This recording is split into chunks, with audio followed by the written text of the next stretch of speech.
Ja sam sestra Mirjana Cahun, inače radim u specijalnoj bolnici Lipik. Lijepo vas sve pozdravljam u svoje osobno ime i u ime djelatnika bolnice Lipik i našeg ravnatelja koji nam je podrška u svemu. Uloga medicinskih sestara u Domovinskom ratu bila je velika i drago mi je da nakon 25 godina su sestre počele govoriti i pisati o tome.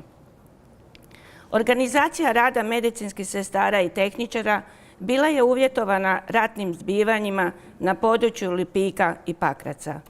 Kroz poster prezentaciju dobit ćete jasnu sliku o našim herojima, gradu, Lipiku i Pakracu, te hrabrim medicinskim sestrama i tehničarima. Vjerujte da nas je bilo strah, ali ostali smo dragovoljno sa svojim prijateljima, suborcima. Danonoćno smo radili bez odmora, boreći se za živote hrabrih branitelja. Moram vam reći, početak rata u Lipiku bio je 19.8. I od tada, od 24.9. u Lipiku nije bio ni jedan liječnik. Ostale su samo medicinske sestre.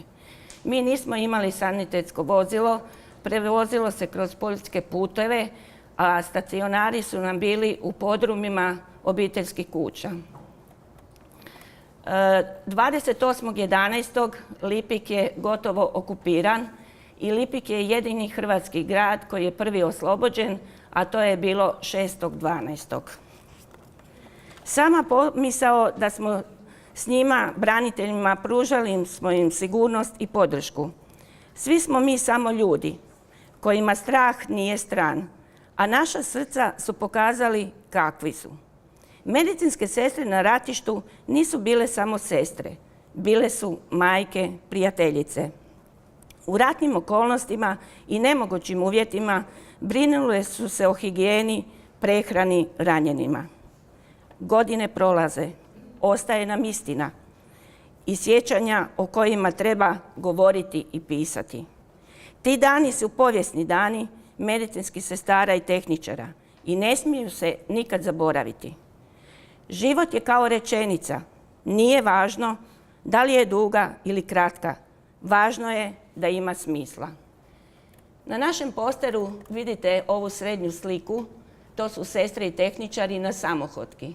Zanimljivo je da prva slika je napad na Pakrac, samohotka ima broj 12272. Također i na ovoj slici, na dan oslobođenja Lipika, mi smo se na njoj slikali. Ovdje vidimo bolnicu Lipik, koje je bilo prvo mjesto za zbrinjavanje ranjenika. Sestre su sudjelovale u poklapanju civila, pokopu, jer nismo mogli ih ni prevesti u neko oslobođeno područje.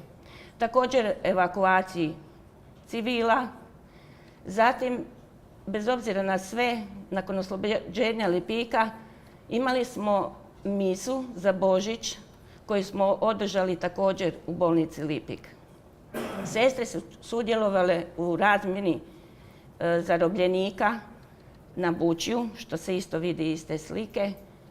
I mogu vam reći, rat u Lipiku i Pakracu bio je strašan. Mi to ne možemo ni reći, ni opisati.